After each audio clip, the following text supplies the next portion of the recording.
ಮುಂಚೆ ರೊಟ್ಟಿ ಅಂದ್ರೆ ಬರೀ ಉತ್ತರ ಕರ್ನಾಟಕದ ಊಟ ಮಾತ್ರ ಆಗಿತ್ತು. ಈಗ ಕರ್ನಾಟಕದ ಪ್ರತಿಯೊಂದು ಮೂಲೆಯಲ್ಲಿ ರೊಟ್ಟಿ ಹೋಟೆಲ್ಗಳಿವೆ. ನೀವು ನಿಮ್ ಮನೇಲಿ ಕುಂತ್ಕೊಂಡೆ ರೊಟ್ಟಿ ಬಿಸ್ನೆಸ್ ನ ಮಾಡಬಹುದು. ಯುವಕರು ಐಫೋನ್ ಬೇಕಂದ್ರೆ ಲೋನ್ ಮಾಡಿಸಿ ತಗೊಂತಾರೆ. ಸೊ ಅದೇ ಲೋನ್ ಅಮೌಂಟ್ ಅಲ್ಲಿ ಈ ರೊಟ್ಟಿ ಮಷಿನ್ ಬರುತ್ತೆ. ಈ ರೊಟ್ಟಿ ಮಷಿನ್ ಇಟ್ಕೊಂಡು ಸ್ವಂತ ಅವ್ರ ಕಾಲ್ ಮೇಲೆ ನಿಂತ್ಕೊಂಡು ಮನೇಲಿ ಬಿಸ್ನೆಸ್ ಮಾಡಬಹುದು. ಈ ಬಿಸ್ನೆಸ್ ನ ಹಳ್ಳಿಲಿ ಮಾಡ್ಕೋಬಹುದು. ಸೊ ಏನಪ್ಪಾ ಅಂದ್ರೆ ಈಗ ಹಳ್ಳಿಲಿ ಒಂದು ಮದುವೆ ಇರುತ್ತೆ ಅನ್ಕೊಳ್ಳಿ ಕನಾ. ಸೊ ಮದುವೆಗೆ 500 ರಿಂದ 1000 ಜನ ಬರ್ತಾರೆ. ಸೊ 500 ರಿಂದ 1000 ಜನ ಅಂದ್ರೆ 2000 ರಿಂದ 3000 ರೊಟ್ಟಿ ಬೇಕಾಗುತ್ತೆ. ಸೊ ನಾವು ಅಲ್ಲಿ ರೊಟ್ಟಿ ಮೆಷಿನ್ ತಗೊಂಡು ಹೋಗ್ಬಿಟ್ಟು ರೊಟ್ಟಿ ಮೆಷಿನ್ ಬಿಸ್ನೆಸ್ ನ ಮಾಡ್ಕೋಬಹುದು. ಭಾರತದ ಪ್ರತಿಯೊಬ್ಬ ನಾಗರಿಕರು ತಮ್ಮ ಸ್ವಂತ ಕಾಲ ಮೇಲೆ ನಿಂತ್ಕೊಂಡು ಸ್ವಾವಲಂಬಿ ಜೀವನ ನಡೆಸಲಿಕ್ಕೆ ಅಂತ ಉದ್ದೇಶ ಇಟ್ಕೊಂಡೆ ನಾವು ಈ ಮಷಿನ್ ರೆಡಿ ಮಾಡ್ತಾ ಇರೋದು. ಇದರಲ್ಲಿ 1 ಗಂಟೆಗೆ 500 ರೊಟ್ಟಿ ಮಾಡ್ಕೋಬಹುದು. ಚಪಾತಿ ಮಾಡ್ಕೋಬಹುದು, ರೊಟ್ಟಿ ಮಾಡ್ಕೋಬಹುದು, ಹಪ್ಪಳ ಮಾಡ್ಕೋಬಹುದು. 002 ಮಾಡಲ್ ಅಂತ. ಸೊ ಇದರಲ್ಲಿ ನೀವು ಗಂಟೆಗೆ 700 ರಿಂದ 800 ರೊಟ್ಟಿ ಮಾಡ್ಕೋಬಹುದು. ಗಂಟೆಗೆ 700 ರಿಂದ 800 ರೊಟ್ಟಿ. ಇದು RM003 ಅಂತ. ಇದು ಗಂಟೆಗೆ 1000 ರೊಟ್ಟಿ ಮಾಡುವಂತ ಇಂಡಿಯಾ ಮೇಕ್ ಇಂಡಿಯಾ ಅಂತಾರಲ್ಲ, ನಾವು ಅದೇ ಪ್ರೊಸೀಜರ್ ನ ಫಾಲೋ ಮಾಡ್ತಾ ಇದೀವಿ. ಸರ್ ನೀವು ಇಲ್ಲಿ ನೋಡ್ತಾ ಇರ್ಬೋದು, ಪ್ರತಿಯೊಂದು ಮಷಿನ್ ಕೂಡ ನಮ್ಮ ಭಾರತದ್ದೇ. ಅಂದ್ರೆ ಪ್ರತಿಯೊಂದು ಪಾರ್ಟ್ ಕೂಡ ಭಾರತದ್ದೇ. ಇಲ್ಲೇ ಹುಬ್ಳಿಲೇ ನಾವು ರೆಡಿ ಮಾಡ್ತಾ ಇದೀವಿ. ಬಡ ಜನರಿಗೆ ಹೆಲ್ಪ್ ಆಗ್ಲಿ ಅಂತಾನೆ ಸಬ್ಸಿಡಿ ಇದೆ. ಸೊ PMFME ಆ ಸ್ಕೀಮ್ ಅಂಡರ್ 50% ಸಬ್ಸಿಡಿ ಸಿಗ್ತಾ ಇದೆ. ಇವಾಗ ಹಳ್ಳಿಲಿ ಇರ್ತಾರೆ. ಇವಾಗ ಹಳ್ಳಿಲಿ 100 ಜನ ಯುವಕರು ಇರ್ತಾರೆ ಅಂದ್ರೆ ಅದರಲ್ಲಿ ಒಂದು 20-30 ಜನ ಮಾತ್ರ ಅಲ್ಲೇ ಊರಲ್ಲಿ ಎದ್ದು ಜೀವನ ಮಾಡ್ತಾ ಇರ್ತಾರೆ. ಇನ್ನು ಉಳಿದ 60 ರಿಂದ 70 ಜನ ಹೊರಗಡೆ ಅಂದ್ರೆ ಬೆಂಗಳೂರು ಇರ್ಬೋದು ಅಥವಾ ವಿದೇಶಕ್ಕೆ ಹೋಗಿ ಜೀವನ ಮಾಡ್ತಾ ಇರ್ತಾರೆ. ಸೊ ಅದು ಉದ್ದೇಶ ಅಂದ್ರೆ ಹಳ್ಳಿಲಿರೋರಿಗೆ ಹೆಲ್ಪ್ ಆಗ್ಲಿ ಅಂತ ನಾವು ಮಾಡ್ತಾ ಇರೋದು. ಇವಾಗ ಹಳ್ಳಿಲಿ ಹೆಣ್ಮಕ್ಳು ಇರ್ತಾರೆ. ಸೊ ಹೆಣ್ಮಕ್ಳಿಗೆ ಹಳ್ಳಿಲಿ ಏನಾಗುತ್ತೆ, ಸಿಟಿ ಕೆಲಸ ಕಳಿಸ್ಕೊಡಲ್ಲ. ಸೊ ಈ ರೊಟ್ಟಿ ಮಿಷಿನ್ ಇಟ್ಕೊಂಡ್ರೆ ಅವ್ರ ಮನೆಯಲ್ಲೇ ಒಂದು ಸ್ವಂತ ಬಿಸ್ನೆಸ್ ಅಂದ್ರೆ ಅವ್ರ ಸ್ವಂತ ಕಾಲ ಮೇಲೆ ಅವ್ರು ನಿಂತ್ಕೊಂಡು ಬಿಸ್ನೆಸ್ ಮಾಡಬಹುದು. ಸರ್ ಅಷ್ಟೇ ಅಲ್ಲದೆ ಇವಾಗ ಹಳ್ಳಿಲಿ ಮದುವೆ ಆಗ್ತವೆ. ಸೊ ಮದುವೆ ಅಂದ್ರೆ 50-100 ಜನ ಬರೋದಲ್ಲ, 500-1000 ಜನ ಬರ್ತಾರೆ. ಸೊ ಅಲ್ಲಿ 500-1000 ಜನ ಬರ್ತಾರೆ ಅಂದ್ರೆ ನಮಗೆ 2000 ರಿಂದ 3000 ರೊಟ್ಟಿ ಚಪಾತಿ ಬೇಕಾಗ್ತವೆ. ಸೊ ಅಲ್ಲಿ ಕೂಡ ನಾವು ಮಷಿನ್ ತಗೊಂಡು ಹೋಗ್ಬಿಟ್ಟು ರೊಟ್ಟಿ ಮಾಡಿ ಅಲ್ಲಿ ಮಾಡ್ಬೋದು. ಸೊ ಈ ತರ ನಾವು ರೊಟ್ಟಿ ಮಷಿನ್ ಯೂಸ್ ಮಾಡ್ಕೋಬಹುದು, ಬಿಸ್ನೆಸ್ ಮಾಡಬಹುದು. ಅಂದ್ರೆ ಹಳ್ಳಿಲಿ ಮದುವೆ ಸೀಸನ್ ಅಲ್ಲಿ ನಾವು ಹಾಕಿರೋ ಬಂಡವಾಳನ ಒಂದೇ ಸೀಸನ್ ಹೌದು, ಒಂದೇ ಸೀಸನ್ ತೆಗಿಬಹುದು. 2000 ರಿಂದ 3000 ರೊಟ್ಟಿ ಅಂದ್ರೂ ಕೂಡ ನಿಮ್ಗೆ ಆರಾಮಾಗಿ ಒಂದ್ಸರಿ ಹಾಕಿರೋ ಬಂಡವಾಳ ಒಂದೇ ಸರಿ ತಗೊಂಡ್ಬಿಡ್ಬೋದು. ಸರ್ ರೊಟ್ಟಿ ಅಂದ್ರೆ ಮೊದ್ಲು ಉತ್ತರ ಕರ್ನಾಟಕದ ಊಟ ಅಷ್ಟೇ ಆತರ ಆಗಿತ್ತು. ಇವಾಗ ಆತರ ಅಲ್ಲ. ಇವಾಗ ಬೆಂಗಳೂರು ತಗೊಳ್ಳಿ, ಮೈಸೂರು ತಗೊಳ್ಳಿ, ಮಂಡ್ಯ ತಗೊಳ್ಳಿ, ಪ್ರತಿ ಗಲ್ಲಿ ನಿಮ್ಗೆ ರೊಟ್ಟಿ ಸಿಗ್ತವೆ, ರೊಟ್ಟಿ ಖಾನಾವಳಿ ಸಿಗ್ತವೆ.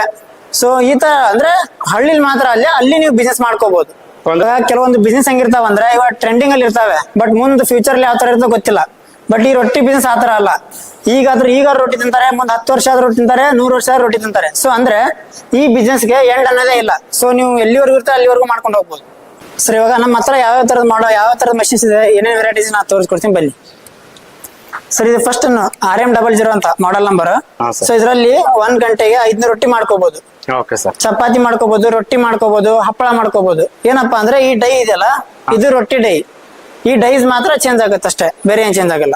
ಅಂದ್ರೆ ರೊಟ್ಟಿಗಿದು ಮತ್ತೆ ಚಪಾತಿಗೆ ಬೇರೆ ಬೇರೆ ಬೇರೆ ಇಲ್ಲ, ರೊಟ್ಟಿ ಚಪಾತಿಗೆ ಒಂದೇ ಡೈ, ಬರೀ ಹಪ್ಪಳಕ್ಕೆ ಮಾತ್ರ ಡೈ ಚೇಂಜ್ ಆಗುತ್ತೆ ಅಷ್ಟೇ, ಬೇರೆ ಏನ್ ಚೇಂಜ್. ಪಾನಿಪುರಿ ಬೇಕಂದ್ರೆ ಪಾನಿಪುರಿ ಡೈಸ್ ಬೇರೆ ಬರುತ್ತೆ. ಸೊ ಇದು ನಾವು ಕೊಡೋದಕ್ಕೆ ರೊಟ್ಟಿ ಡೈ ನಾವು ಕೊಡ್ತೀವಿ. ಸೊ ಇದು ನೆಕ್ಸ್ಟ್ ಒನ್ ಈ ಮಷಿನ್. ಸೊ ಇದು RM002 ಮಾಡಲ್ ಅಂತ. ಸೊ ಇದರಲ್ಲಿ ನೀವು ಗಂಟೆಗೆ 700 ರಿಂದ 800 ರೊಟ್ಟಿ ಮಾಡ್ಕೋಬಹುದು. ಗಂಟೆಗೆ 700 ರಿಂದ 800 ರೊಟ್ಟಿ. ಹೌದು, ಇದು ಅದರಲ್ಲಿ ಸೆಮಿ ಆಟೋಮೆಟಿಕ್ ಮಷಿನ್. ಸೊ ಅಂದ್ರೆ ವೇಸ್ಟ್ ಬರುತ್ತಲ್ಲ, ವೇಸ್ಟ್ ರಿಟರ್ನ್ ಹೋಗಕ್ಕೆ ಬೆಲ್ಟ್ ಬರುತ್ತೆ. ಸೊ ಆ ಮಷಿನ್ ಆದ್ರೆ ಬೆಲ್ಟ್ ಬರಲ್ಲ, ಈ ಮಷಿನ್ ಅಲ್ಲಿ ಬೆಲ್ಟ್ ಬರುತ್ತೆ. ಸರ್ ಈಗ ನಾವು ಇಲ್ಲೇ ಬಂದು ಚೆಕ್ ಮಾಡಿ ತಗೋಬಹುದಾ ಸರ್? ಹೌದು ಸರ್, ಖಂಡಿತ. ನೀವು ಬಂದು ಮಷಿನ್ ನ ಚೆಕ್ ಮಾಡಿ, ಎಲ್ಲ ಕ್ವಾಲಿಟಿ ಯಾವ ತರ ಚೆಕ್ ಮಾಡಿ, ಆಮೇಲೆ ನಿಮ್ಗೆ ಇಷ್ಟ ಆದ್ರೆ ಮಷಿನ್ ತಗೋಬಹುದು ಸರ್.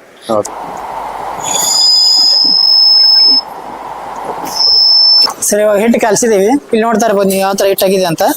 ಸೊ ಈ ತರ ಫುಲ್ ಉದುರು ಮಾಡ್ಕೊಂಡು ಹಿಟ್ ಮಾಡ್ಕೊಂಡು ಇಲ್ಲಿ ಮಷಿನ್ ಅಲ್ಲಿ ಹಾಕ್ಬೇಕು. ಇವಾಗ ಹಾಕ್ತಾರೆ ನೋಡಿ.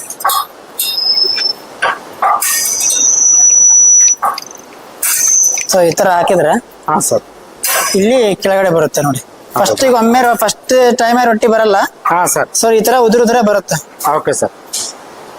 ಸೊ ಈ ತರನೇ ಬರೋದು ಫಸ್ಟ್ ರೆಡಿ. Okay sir. ಅದನ್ನ 1 ಬಿಟ್ಟು 2 ಸರಿ ಹಾಕಿದಾಗ ಮಾತ್ರ ರೊಟ್ಟಿ ಬರುತ್ತೆ. ಸಡನ್ ಆಗಿ ಒಮ್ಮೆ ರೊಟ್ಟಿ ಬರಲ್ಲ. ಸೊ ಸ್ಟಾರ್ಟಿಂಗ್ ಅಷ್ಟೇ ಇದಾಗುತ್ತೆ, ಆಮೇಲೆ ಕಂಟಿನ್ಯೂಸ್ ಆಗಿ ಬರುತ್ತೆ ಸರ್. ಅಂದ್ರೆ ಹಿಟ್ಟು ಸ್ವಲ್ಪ ಅದಾಗಬೇಕು, ಅದ್ರ ಜಿಗಿ ಆಗ್ಬೇಕಲ್ಲ. ಸೊ ಅದಕ್ಕೋಸ್ಕರ ಮನೇಲಿ ಏನ್ ಮಾಡ್ತೀವಿ, ನಾವೇ ಹಾಕ್ತಿವಿ. ಅಂದ್ರೆ ನಾವೇ ಯಾವ ತರ ಬೇಕೋ ಅದ್ರ ಜಿಗಿ ಮಾಡಿ ಹಾಕ್ತಿವಿ. ಬಟ್ ಮಷೀನ್ ಅಲ್ಲಿ ಆತರ ಅಲ್ಲ.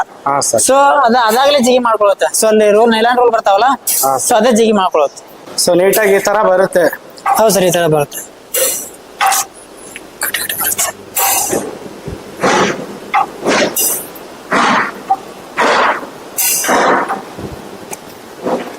ಈ ತರ ಬರ್ತಾವ ಸರ್. ಇದರಲ್ಲಿ ನೀವು ಯಾವ ತರ ಬೇಕೋ ಆ ತರ ಥಿಕ್ನೆಸ್ ಇಟ್ಕೋಬಹುದು. ದಪ್ಪ ಬೇಕಾದ್ರೆ ದಪ್ಪ ಇಟ್ಕೋಬಹುದು, ತೆಳು ಬೇಕಾದ್ರೆ ತೆಳು ಇಟ್ಕೋಬಹುದು. ಸೊ ನಮ್ಗೆ ಯಾವ ತರ ಬೇಕೋ ಆ ತರ ಇಟ್ಕೋಬಹುದು. ಹುಬ್ಳಿ ಬಂದ್ರೆ ಅಂದ್ರೆ ಲೋಕಲ್ ಇದ್ರೆ ಗಾಮನ್ಘಟ್ ಇಂಡಸ್ಟ್ರಿಯಲ್ ಏರಿಯಾ. ಗಾಮನ್ಘಟ್ ಇಂಡಸ್ಟ್ರಿಯಲ್ ಏರಿಯಾ ಬಂದ್ರೆ ಇಲ್ಲಿ ನಮ್ಮ ಫ್ಯಾಕ್ಟರಿ ಇರುತ್ತೆ 7ನೇ 7th ಕ್ರಾಸ್ ಅಲ್ಲಿ. ಇಲ್ಲಪ್ಪ ಅಂದ್ರೆ ಔಟ್ ಆಫ್ ಧಾರವಾಡ ಬರ್ತಾ ಇದಾರೆ ಅಂದ್ರೆ ಹುಬ್ಳಿಗೆ ಬಂದ್ರೆ ಸಾಕು. ಹುಬ್ಳಿಗೆ ಬಂದ್ ನಮ್ಗೆ ಫೋನ್ ಮಾಡಿದ್ರೆ ಹಾ, sir. ಯಾವ ತರ ಬರ್ಬೇಕು ಏನು ಅಂತ ನಾವ್ ಹೇಳ್ತೀವಿ. ಸೊ ಅಲ್ಲಿ ಬಂದ್ರೆ ನಮ್ಗೆ ಕಾಂಟ್ಯಾಕ್ಟ್ ಮಾಡ್ಬೋದು. ಓಕೆ ಸರ್, ಎಷ್ಟೊತ್ತು ಮಾಹಿತಿ ತಿಳಿಸ್ಕೊಟ್ಟಿದ್ದಕ್ಕೆ ಧನ್ಯವಾದಗಳು ಸರ್. Okay sir.